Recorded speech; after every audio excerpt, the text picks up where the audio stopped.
New York looks like it always has. The streets are full, the offices are open, people still have jobs, salaries still arrive, titles still exist. But something about work in this city no longer feels the same. Not louder, not dramatic, just quieter. This video is about that quiet change, because New York is not losing jobs. It is losing something far less visible: human work. Not work as activity, not work as productivity, but work as judgment, as learning, as human presence. From the outside, nothing seems wrong. There was no announcement, no headline, no moment where anyone said, "Work is changing now." Yet people feel it. They feel it in offices that are still standing, but somehow feel emptier. In jobs that still pay, but no longer teach. In decisions that still happen, but are no longer discussed. Technology did not arrive suddenly. Artificial intelligence did not replace everyone overnight. This shift happened quietly, one system at a time, one screen at a time, one role becoming slightly smaller than it used to be. And New York is the perfect place to see it, because this city has always been a signal. What happens here eventually happens everywhere else.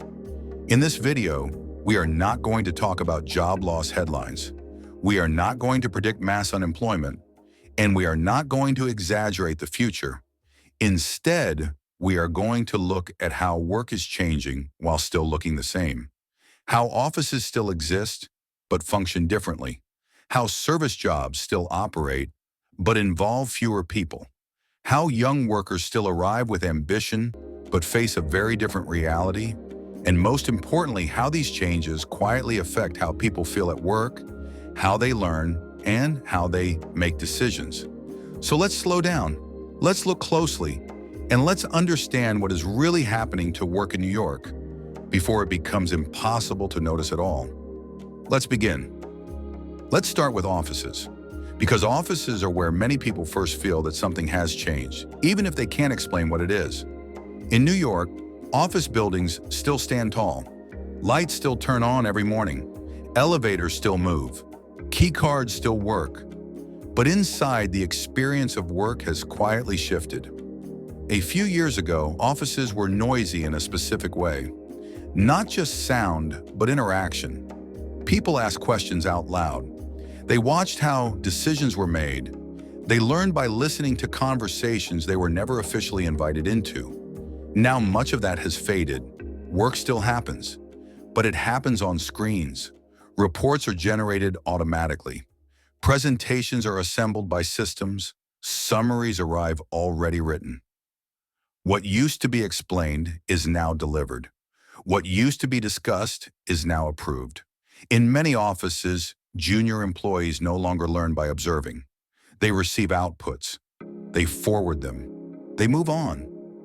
This feels efficient, it feels clean, it feels modern. But something subtle is lost in the process, because learning does not come from results alone. It comes from watching how people arrive at them. In New York offices today, decisions still happen, but fewer people are present when they happen. A tool suggests an answer.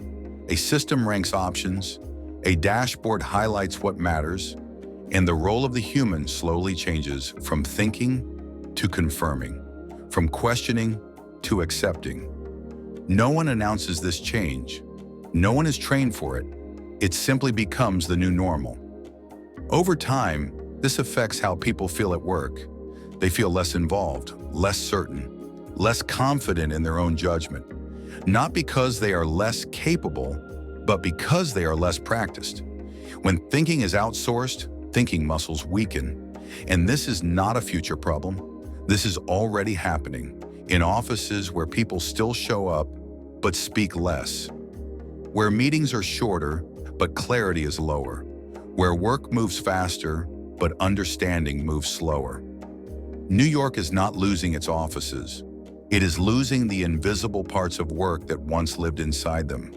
The conversations, the explanations, the shared sense of how decisions are made. And once those disappear, they are very hard to rebuild. Now let's look beyond offices, Because some of the clearest changes in work are happening in places people pass through every day. Ticket counters, bank desks, customer support windows, service jobs that quietly keep a city moving. In New York, many of these roles still exist. You can still walk into a subway station and see someone behind a glass window. You can still enter a bank and speak to a person at a counter. For now. But the nature of these jobs is already changing. In the past, service work was built around interaction. A question was asked, a situation was explained, a human judgment was made. Today, systems increasingly arrive first. Before you speak, your information is already on a screen. Before you explain, your options are already narrowed. Before a decision is made, a system has already suggested one. The person at the counter is no longer solving the problem. They are confirming it. This feels efficient. It reduces friction, it shortens time, but it also changes the role of the worker. Instead of understanding the situation, they follow a process. Instead of using judgment, they rely on a recommendation. Over time, this shifts how people see themselves at work. They are no longer trusted for insight, they are trusted for compliance. And as systems improve, even that role begins to shrink. In the near future, many of these counters will still exist, but fewer people will sit behind them. A screen will handle most interactions, a camera will verify identity, an algorithm will decide eligibility. A human will step in only when something goes wrong. This changes the emotional experience of work. When your role is to handle exceptions, your work becomes tense. Every interaction feels like a problem. Every mistake feels recorded. People begin to feel watched instead of supported, evaluated instead of understood. And because these changes arrive gradually, no one points to a single moment and says, "This is when it happened." It simply becomes normal. A city full of systems, a workforce that still shows up, but fewer moments where human judgment is required.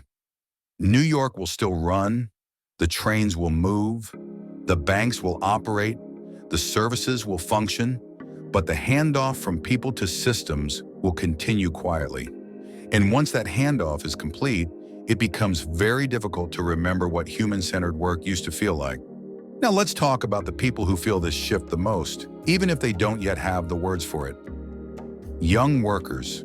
Every year, New York attracts people with ambition, graduates, career switchers, people willing to work hard, learn fast, and prove themselves. For decades, the city offered something in return. A ladder. You started small. You watched others work. You made mistakes. You learned why decisions were made, not just what decisions were made. That ladder still exists on paper. Job titles still exist. Entry-level roles still appear on job boards. But in practice, the ladder is thinning. Many of the tasks that once helped people learn are now handled by systems. Drafts are generated automatically. Research is summarized instantly. Reports arrive already polished. Young workers are expected to deliver results without seeing the process that creates them. They are hired to perform, not to learn. This changes the emotional experience of starting a career. Instead of curiosity, there is pressure. Instead of gradual confidence, there is constant comparison. Mistakes feel heavier because fewer mistakes are allowed. Questions feel riskier because answers already exist somewhere on a screen. In New York today, many young professionals feel busy but unsupported. They work long hours, they respond quickly, they stay available. Yet they quietly worry that they are not actually becoming better at anything. Because growth comes from context, from watching how experienced people think, from being included in uncertainty. When that disappears, people begin to doubt themselves. Not because they are failing, but because the system no longer teaches. This creates a strange contradiction, a city full of opportunity and a generation unsure how to reach it. Ambition remains, effort remains, but the path forward feels less visible. And when a workforce cannot see its future, it becomes cautious. People take fewer risks, they speak less, they try not to stand out. Not because they don't care, but because the cost of being wrong feels higher than ever. New York still attracts talent, but it is becoming harder for that talent to truly develop. So what does all of this mean? If systems are doing more of the visible work, where does that leave people? The answer is not panic, and it is not competition. Machines are excellent at patterns. They are fast, they are consistent, they scale easily, but they struggle with moments. Moments where context matters, where emotion matters, where timing matters, where something feels wrong even if the data says it is right. Human work is shifting toward those moments, toward judgment, toward responsibility, toward slowing things down when speed creates mistakes. In New York, the people who will remain valuable are not the busiest. They are not the loudest. They are not the fastest. They are the most aware. The ones who ask questions when systems provide answers too easily. The ones who explain decisions instead of simply forwarding them.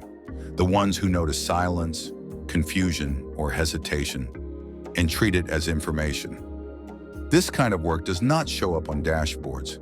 It does not always look productive. It does not scale cleanly, but it builds trust. It builds understanding, and it prevents quiet failures before they become public ones. The future of work in New York is not about becoming more like machines. It is about doing the things machines cannot do. Not more output, better judgment. Not more speed, better timing. Not more activity, more care. This shift is not obvious. It does not arrive with announcements. And it does not feel dramatic. That is why many people miss it. But those who notice it early have an advantage.